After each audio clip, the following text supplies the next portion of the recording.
తాకట్లో ఉన్న మీ బంగారాన్ని విడిపించి ఆ రోజు ఆన్లైన్ రేటుకి కొంటాం. Sharma gold company.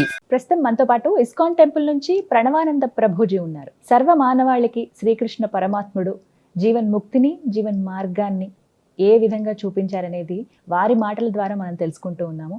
వారు ప్రత్యేకంగా గోవర్ధన్ ఇకో విలేజ్ ముంబైలో ఉన్నటువంటి ఆశ్రమంలో వారు సేవ చేస్తూ ఉంటారు. శ్రీకృష్ణ భగవానుడి గురించి, వారి లీలల గురించి ఎన్నో వీడియోస్లో మనం వారి మాటల్లో వింటూ ఉన్నాము. ప్రస్తుతం మనతో పాటు స్టూడియోలో ఉన్నారు ప్రణవానంద ప్రభుజీ. వారితో మాట్లాడదాం, మరిన్ని విషయాలు తెలుసుకుందాం. నమస్కారం ప్రభుజీ. హరే కృష్ణ. నమస్కారం అండి. ఎలా ఉన్నారు? బాగున్నా, మీరు ఎలా ఉన్నారు? చాలా చాలా బాగున్నాను. చాలా సంతోషం. మంచి రీచ్ ఉన్నాయి వీడియోస్. అన్నిటికన్నా కూడా వాళ్ళకు ఉపయోగపడుతున్నాయి. మాకోసమే చెప్పారా ప్రభుజీ అన్నట్టుగా చాలా మంది ఫీల్ అవుతున్నారు. వాళ్ళ సమస్యలు కూడా క్వశ్చన్స్ అంటే కామెంట్స్ రూపంలో అడుగుతూ ఉన్నారు చాలా మంది. బట్ అందులో ఒక భాగం నేను కూడా అయినందుకు సంతోషమే. ఇంకా చాలా విషయాలు ఉన్నాయి తెలుసుకోవాల్సినవి. ఏకాదశి వస్తుంది, చాలా విశిష్టమైన రోజు అని చెప్తూ ఉంటారు. కొన్ని ప్రాంతాల్లో అయితే అసలు పండగే ఆ రోజున. అందులోనూ ఆ రోజు స్పెషల్ దర్శనం ఉంటుంది ప్రతి ఒక్కరికి వైష్ణవ ఆలయాల్లో. ఏకాదశి వ్రతాలని కూడా ఆచరిస్తూ ఉంటారు. ఆ వ్రతాలు ఎలా చేయాలి, చేస్తే ఏమిటి అనేది కూడా చాలామంది ఒక క్వశ్చన్ అడుగుతూ ఉన్నారు. ఆచరించే విధానం చెప్పండి, అలాగే చేస్తే కలిగేటువంటి ఫలితం ఏమిటి, ఎందుకు చేయాలి అనేది కూడా వివరించండి. అన్నిటికంటే గొప్పదైన వ్రతం ఏదైనా ఉంటే అది ఏకాదశి వ్రతం. అన్ని వ్రతాలు చేసి ఏకాదశి చేయకపోయారనుకోండి, ఏ వ్రతం ఫలితం రాదు. ఓ, ఏకాదశి వ్రతం ఒక్కటి చేసి ఏ వ్రతము చేయలేదనుకోండి, అన్ని వ్రతాల ఫలితం ఏకాదశి ఇవ్వగలుగుతాం. మన శాస్త్రంలో ఉపవాసం అని చెప్పింది కేవలం ఏకాదశికి మాత్రమే. ఓ, కానీ చాలా మంది ఈ రోజు మేము ఉపవాసం చేస్తున్నామండి, ఆ రోజు ఉపవాసం చేస్తున్నామండి, అలా ఇలా చెప్తారు. కానీ ఎక్కడ కూడా అంత నియమంగా ఉపవాసం గురించి చెప్పింది మన శాస్త్రంలో, అంత నియమంగా ఉండాలి అని చెప్పింది కేవలం ఏకాదశికి మాత్రమే. విష్ణువాసరము అని అంటారు. అన్నిటికంటే favourite day of lord Vishnu Ekadashi. Ekadashi వ్రతం వల్ల అసలండి దాని వల్ల వచ్చే ఆధ్యాత్మిక బెనిఫిట్స్ అనేవి మనం చెప్పలేము. ఉపవాసం అంటే ఫస్ట్ అందరూ మేము ఒకసారి ఏకాదశి వ్రతం గురించి చెప్పామండి, ఎలా ఉపవాసం ఉండాలి అన్ని విషయాలు చెప్పాక ఒకళ్ళు హ్యాండ్ రేస్ చేశారనమాట. మాకు ప్రశ్న ఉంది అని. అయితే ఏం ప్రశ్న ఉంది అని అడిగితే, ఏకాదశి రోజు ఏం తినచ్చండి అని ప్రశ్న అడిగారు అనమాట. గంట సేపు నేను లెక్చర్ ఏకాదశి ఉపవాసం ఎందుకు చేయాలి అని చెప్పాక ఏకాదశి రోజు ఏం తినచ్చు అని లెక్చర్ క్వశ్చన్ అడుగుతున్నారనమాట. అయితే ఉపవాసము అంటే ఏంటో ఫస్ట్ అర్థం చేసుకుందాం. ఉప అంటే దగ్గరగా, వాసం అని అంటే ఉండటం. ఉపవాసం అని అంటే భగవంతుడికి దగ్గరగా ఉండటం. ఏ ఉపవాసానికంటే ఇదే నియమం అండి. చాలా మంది ఏం చేస్తారు తెలుసా అండి, మేము ఈరోజు కటిక ఉపవాసం, నీళ్లు కూడా స్వీకరించట్లేదు అని హ్యాపీగా టీవీ ఆన్ చేసుకొని ఇలా బెడ్ పైన పడుకొని ప్రొద్దున నుంచి రాత్రి రాకే ఏ సీరియల్లో ఏ సినిమాలు చూస్తూ ఉంటారు. అయ్యా లేచి గుడికి రండి అండి, నామం లేదు, శరీరంలో ఓపిక లేదు, నిర్జల వ్రతం ఈరోజు. మనం అండి దేన్నైనా సరే ఎంత మెటీరియలిస్టిక్ గా మార్చే శక్తి మానవుడి దగ్గర ఉందండి.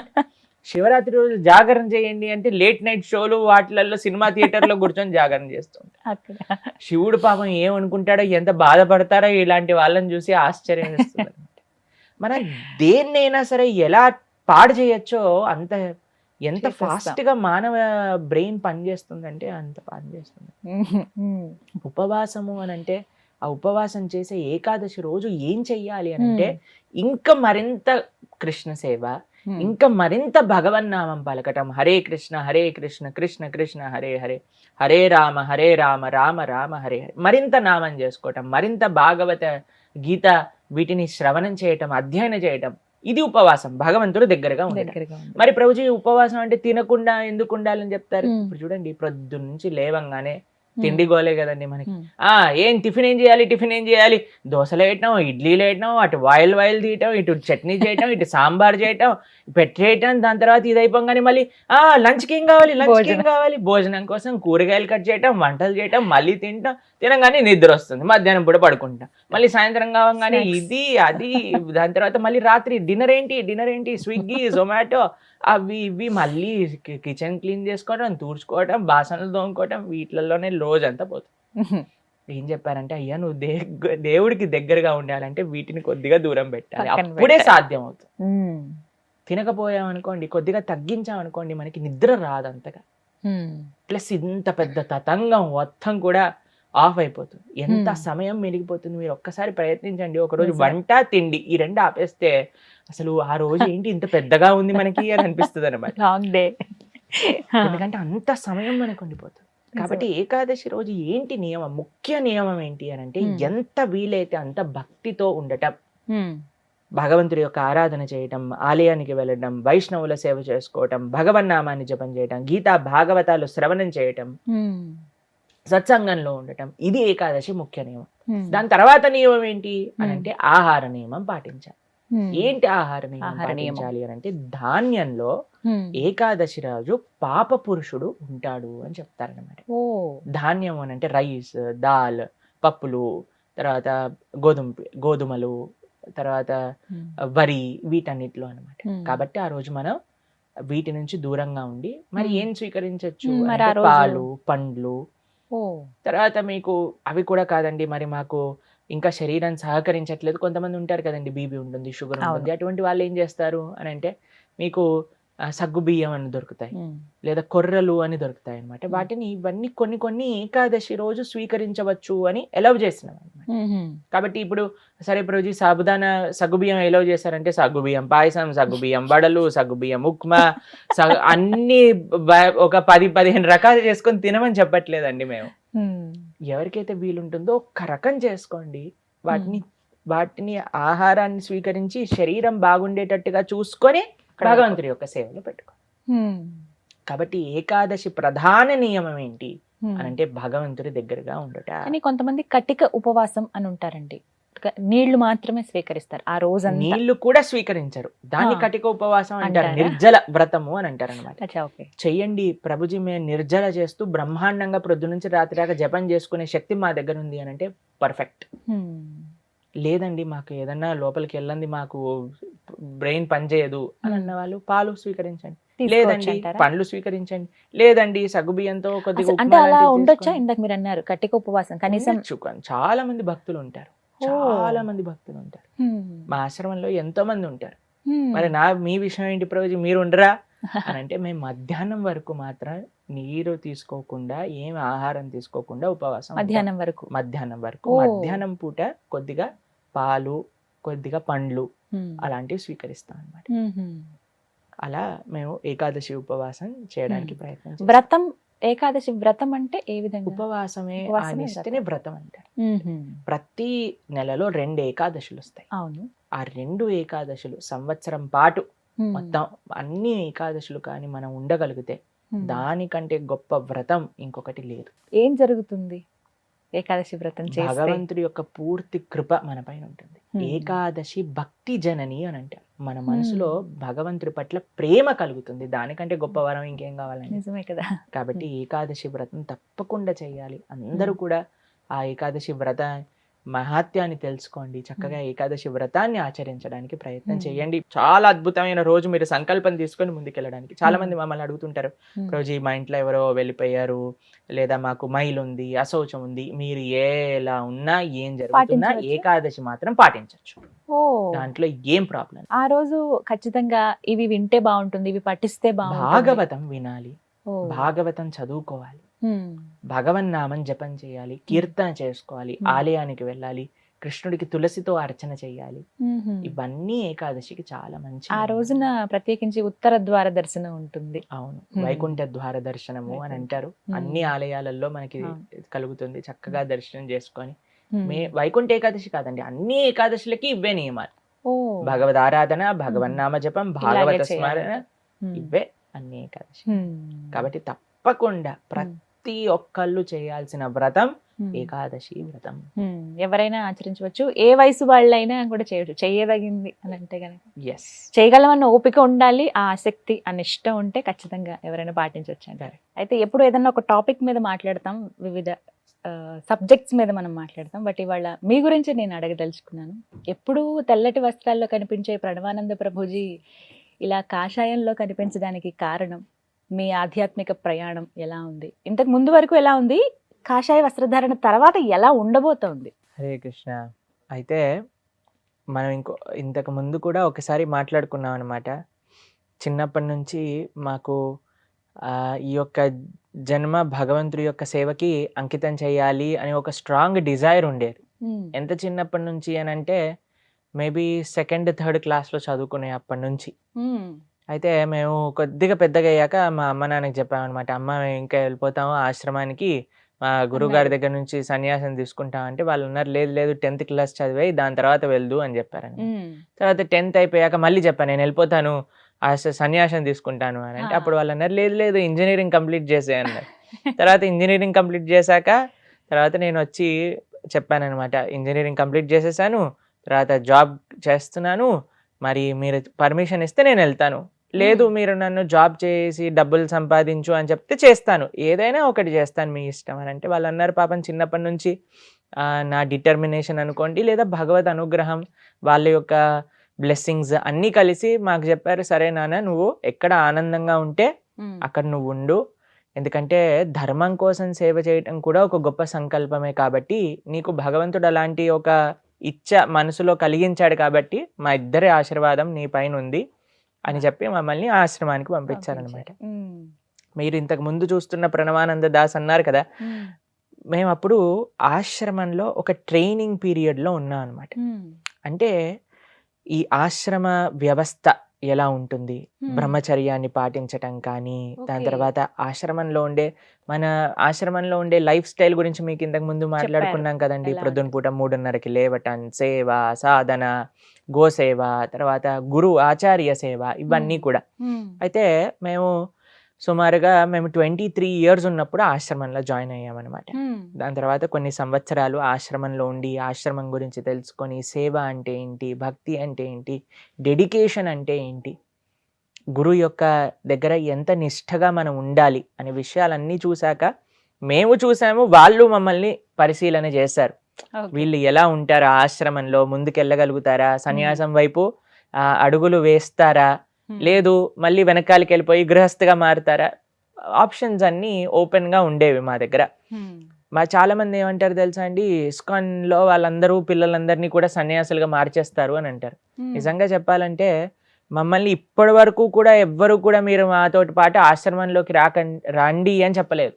ఎవరు చెప్పలేదు. మేము ప్రాధేయపడేవాళ్ళం అనమాట, మమ్మల్ని ఆశ్రమంలో తీసుకోండి అని అంటే లేదు లేదు లేదు నువ్వు చదువుకోవాలి, నువ్వు జాబ్ చేయాలి అని చెప్తూ ఉండేవారు అనమాట. ఇది జస్ట్ ఒక అపోహ జనాలలో ఉండేది. కానీ కొన్ని సంవత్సరాలు మేము అక్కడ ఉన్నాక మా శిక్షా గురువులు, మా దీక్షా గురువులు అందరూ కూడా వాళ్ళ యొక్క అనుగ్రహాన్ని మా పైన చూపించి మేము తప్పకుండా మీ సన్యాసం వైపు మీ యొక్క అడుగులు అని అంటే, మనకి మా సాంప్రదాయంలో ఫస్ట్ కొన్ని సంవత్సరాలు బ్రహ్మచర్య ఆశ్రమంలో మనం ఉంటాం అనమాట. దాని తర్వాత ఈ కాషాయ వస్త్రాలను అనుగ్రహిస్తారు. ఇది ఇంకొక మెట్టు ముందుకెళ్తున్నాం మనం సన్యాసం దగ్గరికి. ఎన్ని సంవత్సరాలు అలా శిక్షణ? ఇప్పుడు 10 సంవత్సరాలు సుమారుగా అనుకోండి. మనం శిక్షణ వేశాక ఈ యొక్క కాషాయ వస్త్రాలు అనుగ్రహించాక ఇంకొక 20 సంవత్సరాల తర్వాత సన్యాసాశ్రమాన్ని అనుగ్రహిస్తారనమాట. అలా ఈ ట్రైనింగ్ ఇంటెన్స్, ఎందుకంటే ఒక రెస్పాన్సిబిలిటీ అనమాట. మీరు అడిగారు కాషాయ వస్త్రాల తర్వాత మీ జీవితం ఎలా ఉండబోతుంది అంటే, ఇంకా నిష్ఠ, ఇంకా రెస్పాన్సిబుల్, ఇంకా కేర్ఫుల్ గా ముందుకెళ్ళాలి. అంటే ప్రభుజీ ఇప్పటి వరకు ఎలా ఉంది చెప్పండి ఒక 2 మాటల్లో. యాక్చువల్గా ఏం పెద్దగా మారలేదు నిజంగా చెప్పాలి అని అంటే. ఏమి మారింది అని అంటే అందరు అన్నారు, ప్రభుజీ ఇంతకుముందు మీతో ఫ్రీగా మాట్లాడే వాళ్ళం, కానీ ఇప్పుడు మీరు కాషాయ వస్త్రాల్లో ఉంటే మేము కొద్దిగా రెస్పెక్ట్ఫుల్గా చాలా దూరంగా ఉండాల్సి వస్తుంది అని అంటే నేను అన్నాను, కంగారేం లేదు, ఈ కాషాయ రంగుకుండే మహాత్యం అటువంటిది అనమాట. ఇది symbol of sacrifice, symbol of selflessness. మా కోసం అంటూ కాదు జీవించటం, ధర్మం కోసం, దేశం కోసం, సమాజం కోసం, దైవం కోసం నువ్వు జీవించాలి అని మేము మా బట్టలు చూడంగానే మాకు ప్రతిరోజు ప్రొద్దున పూట ఇదే విషయం గుర్తొస్తుంది. ఈరోజు నీ గురించి నువ్వు ఆలోచించుకోకు, భగవంతుడి గురించి ఆలోచించు, సమాజానికి నువ్వు ఏ విధంగా సేవ చేయాలి అని ఆలోచించు అని మాకు గుర్తు చేసే రంగు సాఫ్రాన్ అన్నమాట. కాబట్టి ఈ కాషాయ వస్త్రాలు మా శిక్షా గురువులు, మా దీక్షా గురువులు మాట్లాడి మీకు ఎప్పుడు అనుగ్రహించాలి అని ఆలోచిస్తూ ఉన్నారు. అప్పుడు మేము పూరి యాత్రకి వెళ్ళాం కదండి, పురుషోత్తమ క్షేత్రం జగన్నాథపురిలో గోపాష్టమి అనే రోజున గోపాష్టమి రోజున ఏం జరిగింది అని అంటే కృష్ణుడు దూడల్ని తీసుకెళ్తూ ఉండేవారనమాట ప్రతిరోజు అరణ్యానికి. ఈ గోపాష్టమి రోజు దూడల్ని కాకుండా ఆవులని కూడా ఆయన రెస్పాన్సిబిలిటీ తీసుకున్నారు. ఆవుల రెస్పాన్సిబిలిటీ కూడా గోపాష్టమి రోజు తీసుకున్నారు అనమాట ఆయన. అయితే మేము ఆ రోజు ఎందుకు సెలెక్ట్ చేసాము అని అంటే ఇది ఒక రెస్పాన్సిబిలిటీ నా పైన అని నాకు జీవితాంతం గుర్తుండాలి అని గోపాష్టమి కార్తీక మాసం పురుషోత్తమ క్షేత్ర జగన్నాథ్పురిలో మా ఆచార్యులు పరమ పూజ్య రాధానాథ్ స్వామి మహారాజు, అలానే మా శిక్షా గురువులు, మా తల్లిదండ్రులు కూడా అక్కడికి వచ్చారనమాట. అయితే వచ్చినప్పుడు మా ఆచార్యుల దగ్గరికి ఈ కాషాయ వస్త్రాలు తీసుకెళ్ళినప్పుడు ఈ ముందే భగవంతుడికి ఆరాధన చేసి పూజలు చేసి భగవంతుడికి స్వామికి సమర్పణ చేసి ఆ ప్రసాదంగా అందజేసినప్పుడు మా గురువు గారు ఏమన్నారు తెలుసా, ఫస్ట్ ప్రశ్న మీ తల్లిదండ్రుల ఆశీర్వాదం ఉందా నీకు కాషాయ వస్త్రాలకి అని అడిగారు అనమాట. అయితే అవునండి ఉంది అని అంటే ఆ వస్త్రాలు తీసి ఫస్ట్ మా అమ్మగారికి నాన్నగారికి ఇచ్చారు, మీరు వీటిని ముట్టుకొని ఆశీర్వదించండి మీ పిల్లవాడికి అని. తర్వాత వాళ్ళిద్దరు ముట్టుకున్నారు. దాని తర్వాత మా గురువు గారు అన్నారు ఫస్ట్ మీ తల్లిదండ్రులకి నమస్కారం చేయాలి అని చెప్పారు. అయితే ఫస్ట్ అమ్మ నాన్నకి నమస్కారం చేసి దాని తర్వాత మా గురువు గారికి నమస్కారం చేసి ఎంతో ప్రేమగా, మీరు ఫోటో చూసారు కదా, అయితే మా ఆచార్యులు అనుగ్రహించి మమ్మల్ని కౌగలించుకొని వాళ్ళ యొక్క పూర్తి కృప మా పైన అయితే చాలా చాలా బాగుంది. అలా కాషాయ వస్త్ర సమర్పణ జరిగింది. ఆ రోజు మేము ఒకటే ప్రార్థన చేశాం, ఈ రోజు నుంచి మరింత మా సమయాన్ని, మా మనస్సుని, మా శక్తిని భగవత్ సేవలో వినియోగించే ఒక శక్తి మాకు కలిగించు స్వామి అని మా ఆచార్యుల దగ్గర, స్వామి దగ్గర జగన్నాథపురిలో శ్రీ జగన్నాథుడు కూడా అదే ప్రార్థన చేశాం అన్నమాట. కాబట్టి ఇక్కడ మీద నుంచి మా జీవితం ఎలా ఉండబోతుంది అని అంటే మేము ఎంత సేవ చేశామో దానికి రెట్టింపు సేవ చేయడానికి ప్రయత్నించాలి. ఇప్పుడు చేయాల్సి ఇంకా ఏమైనా నియమాలు ఉంటాయండి, అంటే మార్పులు ఏమైనా జరిగాయా ఆహారం విషయంలో కావచ్చు, మీ దినచర్యలో గానీ? దినచర్యలో ముందు ఎలా అయితే మేము ప్రొద్దునపూట 3:30కి లేసి సాధన చేసుకోవటం అలానే ఉండేవి. ఆహార నియమాలు కూడా అన్నీ కూడా సేమ్ ఎలా అయితే ముందున్నామో. ఇప్పుడు ముందు ఇన్ని ఏళ్ళు మేము చేసిన సాధన ఇప్పుడు మేము వాటిని ఆచరించడాని కోసమే మేము చేసిన సాధన అన్నమాట. కాబట్టి దాంట్లో పెద్దగా సీరియస్ మార్పులు అనేవి పెద్దగా ఏం లేవు. కానీ ఇంకొకటి ఏంటి అని అంటే మేము మాతాజీస్తో డీలింగ్స్ కానీ లేదా ఏది చేసినప్పుడు కూడా we have to be conscious అనమాట.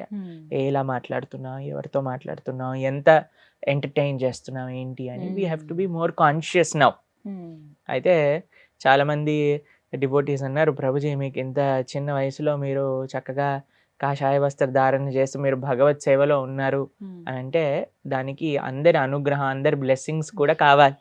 కాబట్టి ఇక మీదట ఇంకా ఇంకా ఇంకా భగవత్ సేవ, ఇంకా ఇంకా జనాలందరి యొక్క సేవ చేసుకుంటూ అందరినీ కూడా భగవంతుడి దగ్గరికి తీసుకెళ్లే విధంగా మా యొక్క ఆచరణ ఉండాలి. అదే మా ప్రార్థన.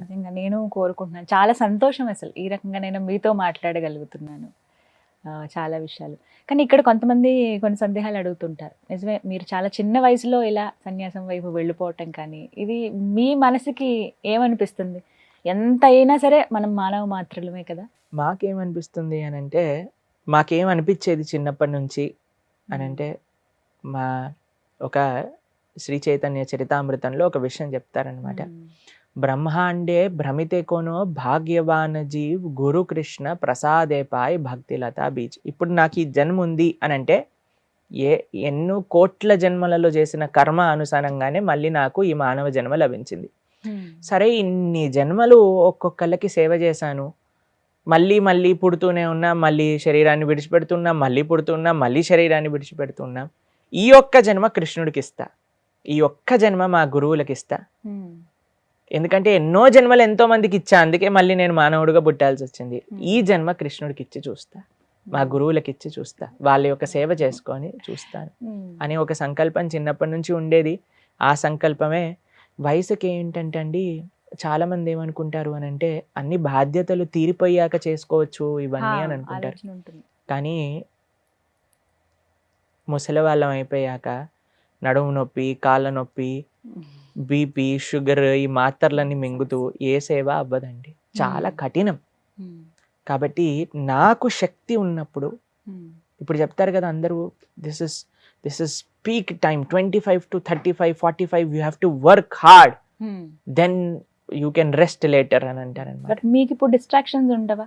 ఎవరైనా చూసినప్పుడు, మీ ఏజ్ వాళ్ళని చూసినప్పుడు, మీ ఫ్రెండ్స్ ఎవరైనా కలిసినప్పుడు?